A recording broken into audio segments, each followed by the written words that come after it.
Hello everyone, कैसे हैं आप सब लोग। तो here is the lecture number 21 that is errors in trial balance. तो सॉरी फॉर दैट कि हम पिछले 2 दिनों में आपको लेक्चर नहीं प्रोवाइड कर सके। Actually I was not well. तो आज हम पढ़ेंगे ट्रायल बैलेंस में उनके एरर के बारे में। आप सभी को याद होगा हमने ट्रायल बैलेंस पढ़ा था। ट्रायल बैलेंस होता क्या है? तो ट्रायल बैलेंस होता है it is a arithmetical to check the arithmetical accuracy of the ledger account. तो हमने आज पढ़ना है उसकी में अगर कोई गलती हो जाती है तो कौन सा ट्रायल बैलेंस डिस्क्लोज करेगा और कौन सा एरर ट्रायल बैलेंस डिस्क्लोज नहीं करेगा। मतलब the errors disclose by trial balance and errors not disclose by trial balance के बारे में हम इस लेक्चर में पढ़ेंगे। तो स्टार्ट करने से पहले मैं बता दूं, ये हमारे different social media handlers Facebook पे IG कॉमर्स क्लासेस का एक पेज है जहां पे आप हमें फॉलो कर सकते हो और आपकी अगर कोई भी क्वेरी आप हमें उधर बेझिझक मैसेज सेंड कीजिए, आपको उसका रिप्लाई ज़रूर मिलेगा। सेकेंडली टेलीग्राम पे हमारा एक चैनल है जहां पे आप हमें ज्वाइन कर सकते हो फॉर वीकली क्विज। संडे को हम उधर क्विज रखते हैं। दोनों के लिंक आपको डिस्क्रिप्शन में प्रोवाइडेड हैं, क्लिक करके आप उसे ज्वाइन कर सकते हो। तो पहले डिस्कस कर लेते हैं लास्ट वीडियो के जो हमने होमवर्क दिया था उसके आंसर। तो फर्स्ट क्वेश्चन क्या बोल रहा है? If closing stock is shown as a footnote in trial balance then the trial balance should contain. तो ट्रायल बैलेंस में क्या कंटेन होना चाहिए? Opening stock, yes. परचेज, जी हाँ। डायरेक्ट एक्सपेंसेस को भी आपने इंक्लूड करना ही होता है, तो ऑल ऑफ दिस इसका आंसर आ जाएगा। नेक्स्ट है if adjusted purchase is given then we have to take dash in trial balance.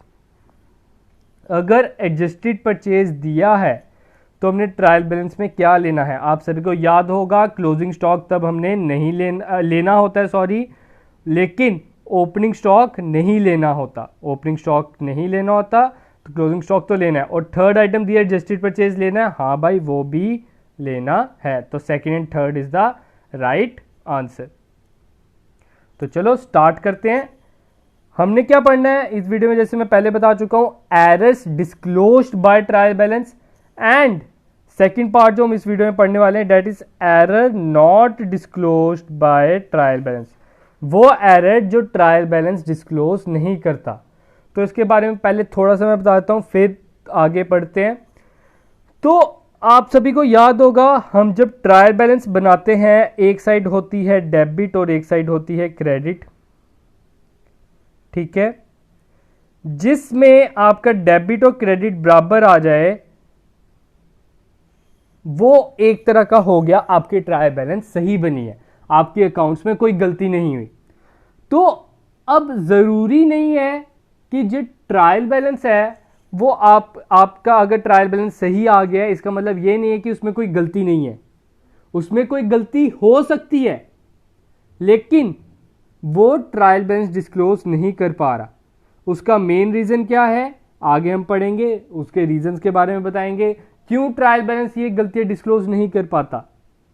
क्योंकि उसमें आपका डेबिट और क्रेडिट इक्वल है, लेकिन आपने गलती से क्या था, अमाउंट गलत डाल दी है। आपने डालनी थी 600 रुपये डेबिट और क्रेडिट दोनों में, लेकिन आपने डाल दी 400 और 400, डेबिट में भी 400 क्रेडिट में भी 400। क्या ट्रायल बैलेंस पकड़ पाएगा ये गलती? नहीं, ट्रायल बैलेंस से गलती नहीं पकड़ पाएगा क्योंकि इसमें भी तो डेबिट और क्रेडिट इक्वल ही है। जिस सिचुएशन में आपका डेबिट और क्रेडिट इक्वल चलेगा वो गलती ट्रायल बैलेंस नहीं पकड़ पाएगा। चलो आगे डिस्कस करते हैं। पहले है errors disclose by trial balance. Trial balance कौन सी गलती पकड़ेगा? पहला मैंने लिखा है wrong totalling of subsidiary book. जब आप सब्सिडरी बुक को रॉन्ग टोटल करोगे तो ये गलती ट्रायल बैलेंस पकड़ लेगा। क्यों?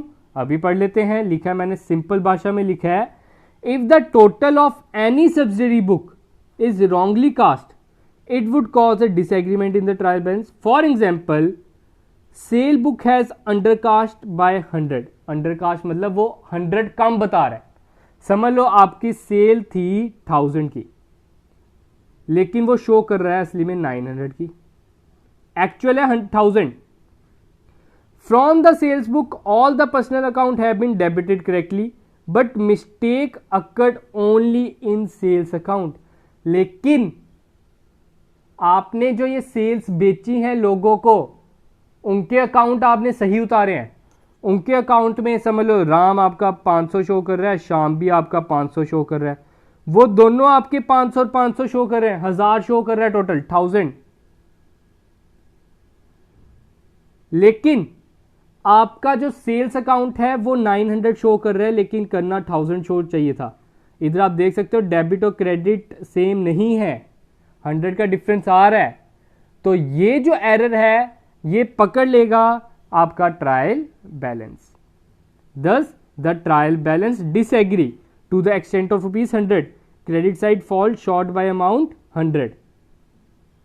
नेक्स्ट है posting of the wrong amount. आपने गलती से रॉन्ग अमाउंट पोस्ट कर दी। आगे पढ़ते हैं क्या मतलब हुआ इसका। If a wrong amount is posted in one, देखो सिर्फ और सिर्फ एक अकाउंट, आप सभी को पता है हमने डबल एंट्री सिस्टम पढ़ रहे हैं। डबल एंट्री सिस्टम में 2 अकाउंट्स इन्वॉल्व होते हैं। 2 अकाउंट्स में से किसी एक अकाउंट में आपने रॉन्ग अमाउंट पोस्ट कर दी। फॉर एग्जाम्पल हम लेते हैं आपकी एंट्री है परचेज टू राम,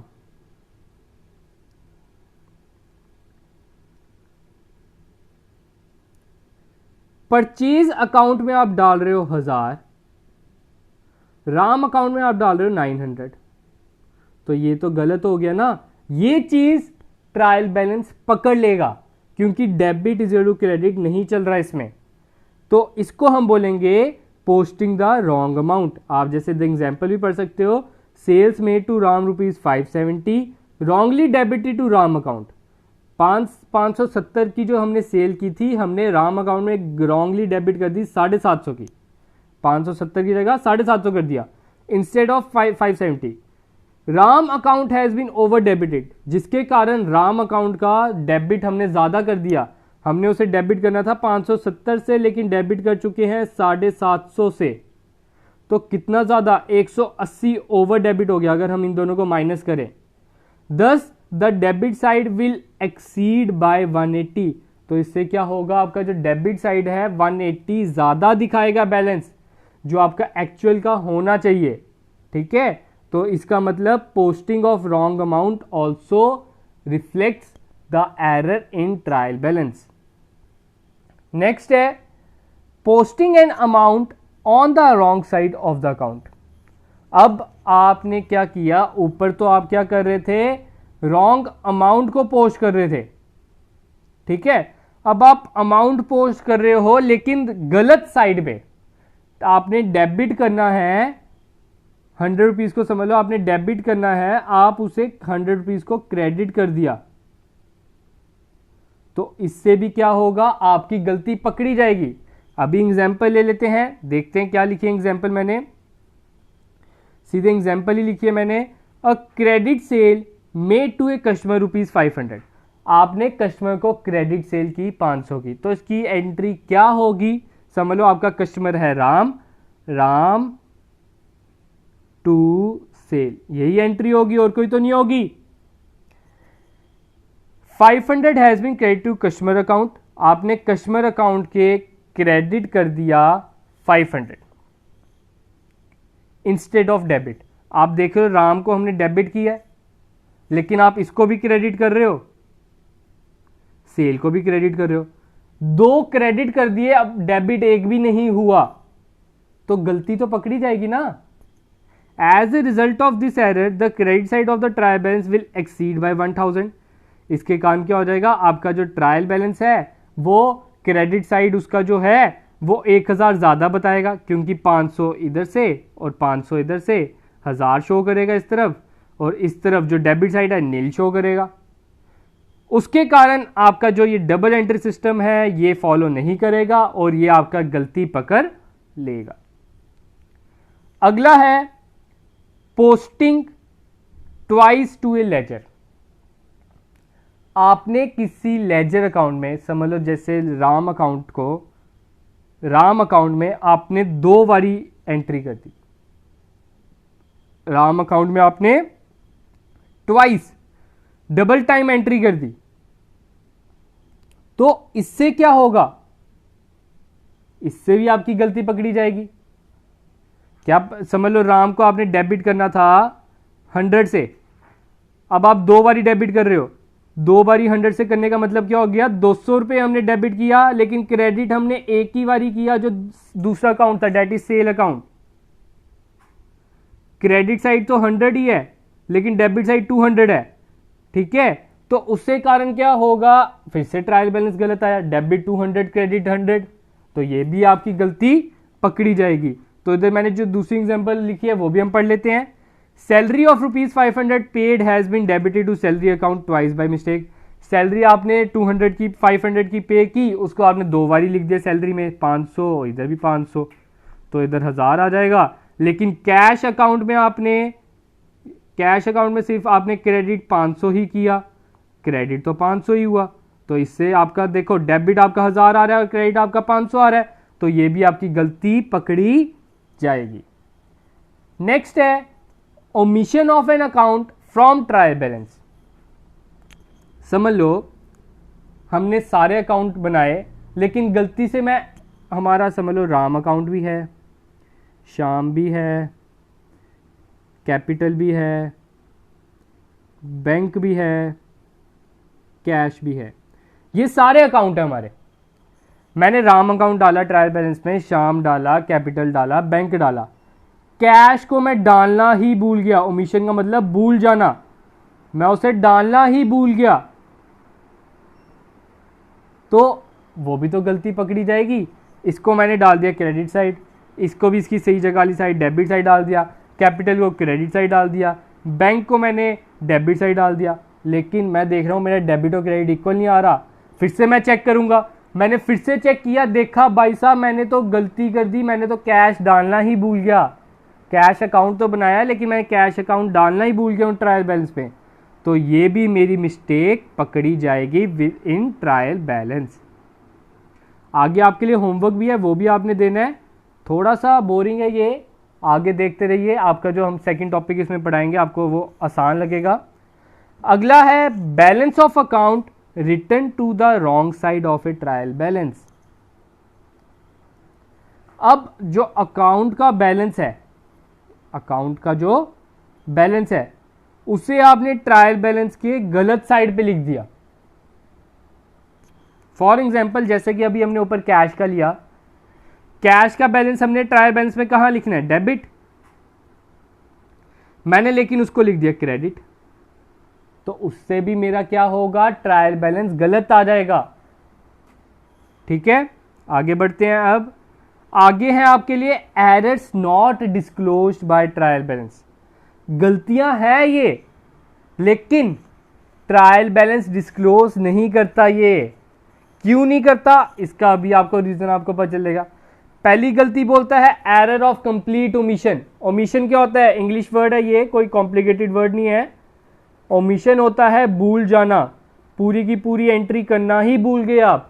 समझ लो एक एंट्री आपने करनी थी, आपको कैश आया राम से, cash to Ram, cash to Ram, ये एंट्री करना ही भूल चुके हो आप, जर्नल एंट्री नहीं किया आपने इसकी।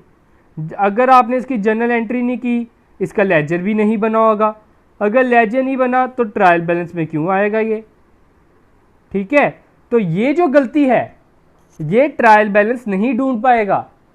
क्यों नहीं ढूंढ पाएगा, क्योंकि ना ही इसमें कोई डेबिट हुआ और ना ही इसमें कोई क्रेडिट हुआ। ट्रायल बैलेंस वो ही गलती ढूंढ पाता है जब आपने गलती से एक डेबिट कोई कर दिया है लेकिन क्रेडिट नहीं किया सेम अमाउंट में, या क्रेडिट कर दिया है डेबिट नहीं किया। ठीक है, इसमें तो ना ही डेबिट हुआ ना ही क्रेडिट हुआ, तो एक तरह से कह सकते हैं ये वाली गलती ट्रायल बैलेंस नहीं ढूंढ पाएगा।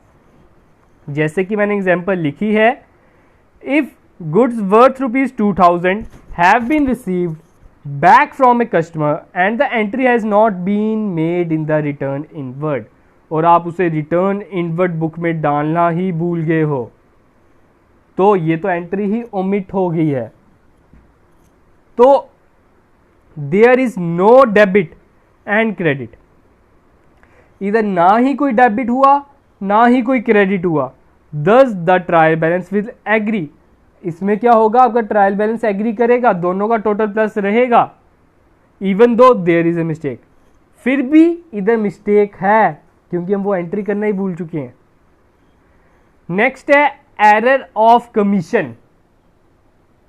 Error of commission, if a transaction was debited or credited to a wrong account with correct amount and on the correct side, इसकी बड़ी इंपॉर्टेंट वैल्यू है correct amount correct side, trial balance will remain unaffected. इसका मतलब है for example हमने sale की राम को, तो एंट्री क्या होगी, Ram account debit to sale. हुआ क्या, मैंने राम को डेबिट करना था, गलती से मैंने डेबिट कर दिया शाम को। राम को डेबिट करना था, शाम को डेबिट कर दिया, तो क्या ये गलती पकड़ पाएगी? क्या ट्रायल बैलेंस मुझे बोलने आएगा भाई तूने राम को डेबिट करना था, तूने शाम को कर दिया, ये तेरी गलती है? नहीं, ट्रायल बैलेंस ये गलती नहीं पकड़ पाएगा। मैंने क्योंकि करेक्ट अमाउंट डाली है उधर। बात बनती है अगर राम को मैंने डेबिट करना था 100 से, लेकिन मैंने शाम को डेबिट किया है 80 से, तब ये गलती पकड़ी जा सकती है। और उसके मैंने करेक्ट साइड पे डेबिट किया है, मतलब अगर राम को मैं डेबिट करना था तो शाम को भी मैंने डेबिट किया है, अगर मैं शाम को क्रेडिट करूंगा तब भी ये गलती पकड़ी जाएगी। लेकिन मैंने उसकी करेक्ट साइड पे भी एंट्री की है और करेक्ट अमाउंट से भी की है, तो उसको हम बोलते हैं एरर ऑफ कमीशन। ठीक है, तो ये एरर भी ट्रायल बैलेंस डिस्क्लोज नहीं कर पाएगा, ये गलती ट्रायल बैलेंस नहीं ढूंढ पाएगा। होप कि क्लियर होगा। आगे बढ़ते हैं, कंपनसेटरी एरर। कंपनसेट वर्ड का मीनिंग आप सब जानते होंगे, इसका भी वही मीनिंग है। इसका क्या मतलब है, इस एरर में आपसे होती हैं दो गलतियां, टू मिस्टेक्स। दो गलतियां होती हैं आपसे, पहली गलती को कंपनसेट करने में दूसरी गलती मदद करती है। फॉर एग्जाम्पल देखते हैं, the overcasting of cell book by 3000, आपने सेल बुक को 3000 ज्यादा ओवरकास्ट कर लिया। एग्जाम्पल लेते हैं, सेल बुक का एक्चुअल बैलेंस था 10,000, लेकिन जब आपने टोटल किया तो आपने ले लिया उसे 13,000। ठीक है, गलती हो जाती है इंसान से। ये पहली गलती हुई आपसे कि आपने उसे 3,000 एक्स्ट्रा गिन लिया, and there by the excess credit to the sale account. अब क्या हुआ, एक और गलती आपसे हो गई, आपने उसे एक्सेस क्रेडिट भी कर दिया सेल अकाउंट को। सेल अकाउंट को समझ लो 3,000 का आपने एक्सेस क्रेडिट भी कर दिया है, तो ये गलती इधर से कंपनसेट हो गई। ये गलती कहां से मिलेगी हमें? हमें मिलेगी नहीं, क्योंकि हम उसे क्रेडिट भी कर चुके हैं और ये गलती हमने डबल गलती कर चुके हैं, एक टोटलिंग में भी हम गलती कर चुके हैं। तो एक तरह का इधर से जो एरर है आपका वो न्यूट्रलाइज्ड हो जाएगा। वो आपका क्या हो जाएगा? न्यूट्रलाइज्ड, उसकी वैल्यू न्यूट्रल हो जाएगी। तो उस कारण भी ये आपकी गलती ट्रायल बैलेंस नहीं ढूंढ सकेगा। अगला है एरर ऑफ प्रिंसिपल। ये बड़ा इंपॉर्टेंट है एरर, इसको ध्यान से समझना। क्या बोलता है error of principle? Error of principle कहता है जो आपने अभी तक अकाउंटेंसी में पढ़ा, उसके प्रिंसिपल्स के बारे में पढ़ा, उसको जब आप फॉलो नहीं करो तो वो कहलाता है error of principle. For example, आपने फर्नीचर बेचा तो एंट्री होती है cash account debit to furniture,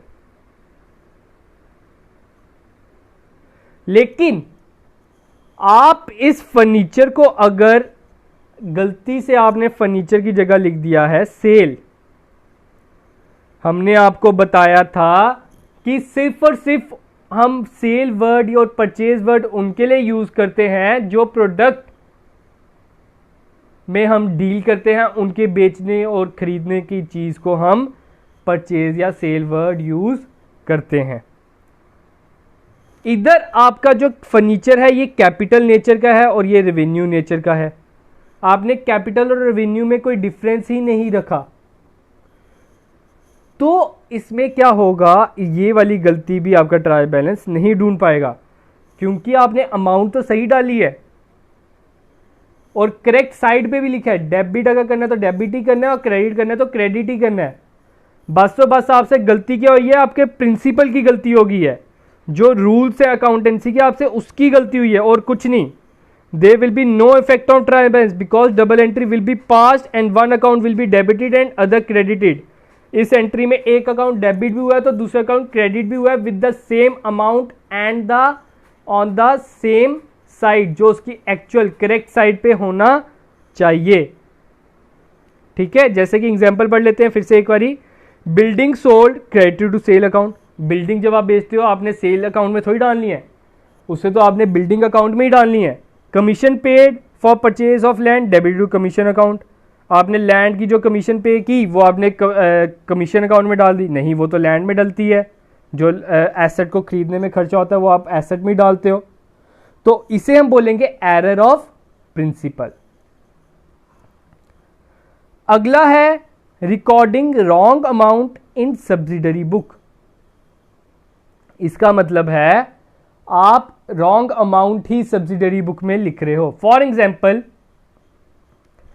आपने एंट्री करनी थी 900 की, लेकिन आप एंट्री कर रहे हो 1000 की।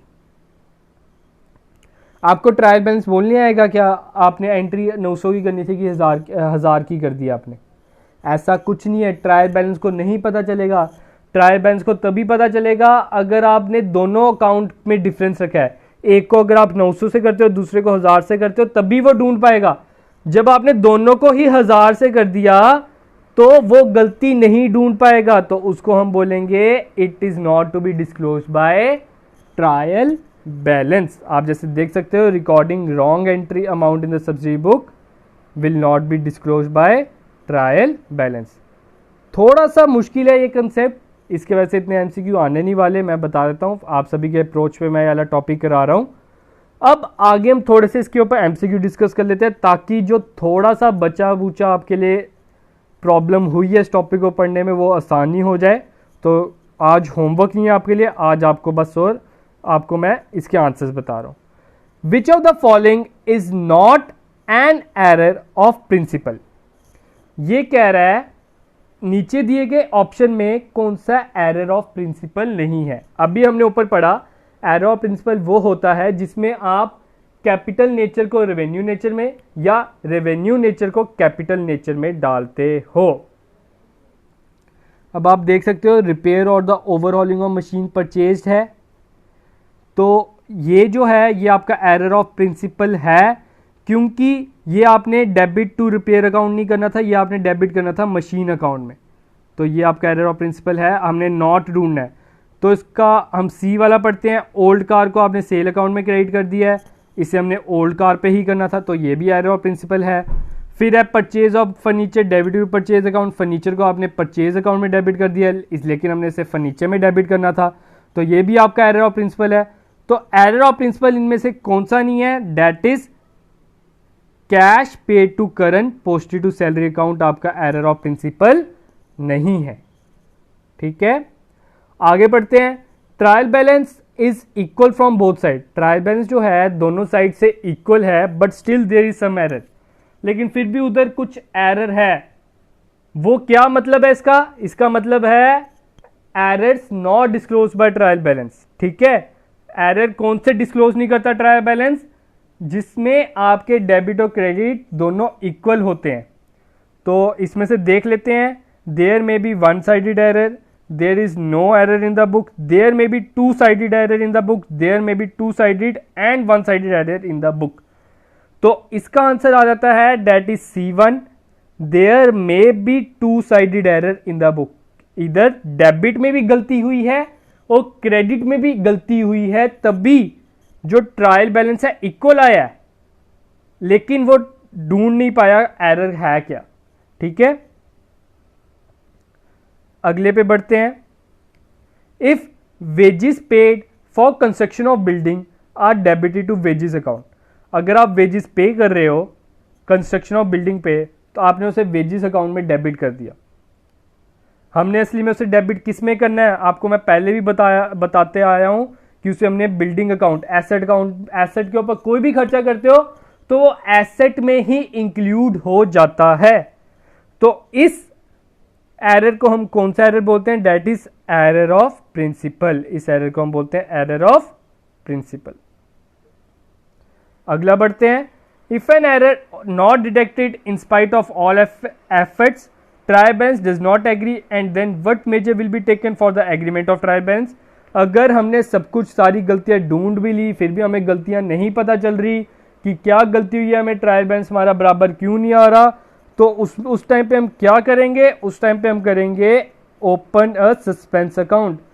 उस टाइम के लिए हम उसे सस्पेंस अकाउंट में ट्रांसफर कर देंगे, ताकि आने वाले दिनों में जब वो गलती पता चले तो इस सस्पेंस अकाउंट को खत्म करके उधर वाला अकाउंट हम डाल दें।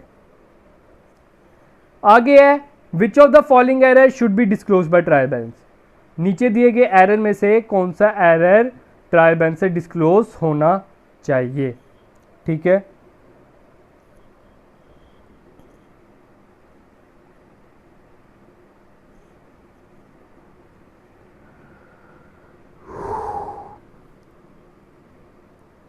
तो क्या बोल रहा है, selling expense have debited to sale account.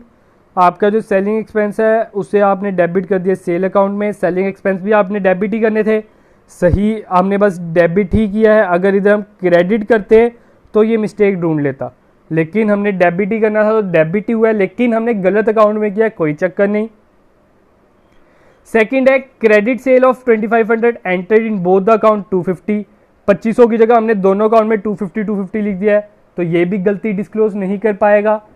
Third है, cheque of ₹5000 from Ram wrongly debited to Ram. इसमें बोल रहा है आपने चेक रिसीव किया 500 का राम से, तो एंट्री क्या होगी, बैंक टू राम,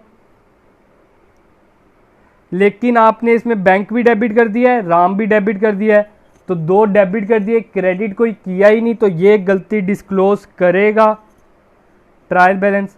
और फोर्थ ऑप्शन भी पढ़ लेते हैं। A purchase of 3500 was omitted entirely, आप इसे भूल ही गए हो, एरर ऑफ ओमिशन। तो इसका सही आंसर क्या आता है, C1। C1 गलती जो है ये ट्रायल बैलेंस डिस्क्लोज करेगा। तो आज के लिए इतना ही था, होप कि आप सबने एंजॉय किया होगा। ये इतना इंपॉर्टेंट टॉपिक नहीं है, लेकिन आप सभी के अप्रोच में मैंने ये आपको टॉपिक कराया। उसके बाद आपके लिए MCQs भी लेके आया हूँ। मैंने ये आपके एज ए होमवर्क नहीं रखा, क्योंकि बड़े से स्टूडेंट्स को समझ नहीं आया होगा। MCQ के थ्रू अब आपको कुछ हद तक समझ आ चुकी होगी। अभी भी अगर आपको थोड़ा सा डाउट लगता है तो मैं आपको यही सजेस्ट दूंगा, वीडियो को फिर से स्टार्ट करके एक बार देख ले, थोड़ा सा टाइम लगा ले। ये मत सोचें कि मेरे पास टाइम नहीं है। आप अगर अपना टाइम सही जगह पे सही अच्छी तरह यूटिलाइज करोगे तभी आपकी सिलेक्शन पक्की है। तो आज आपके लिए इतना ही। Thank you, have a good day and enjoy your day guys.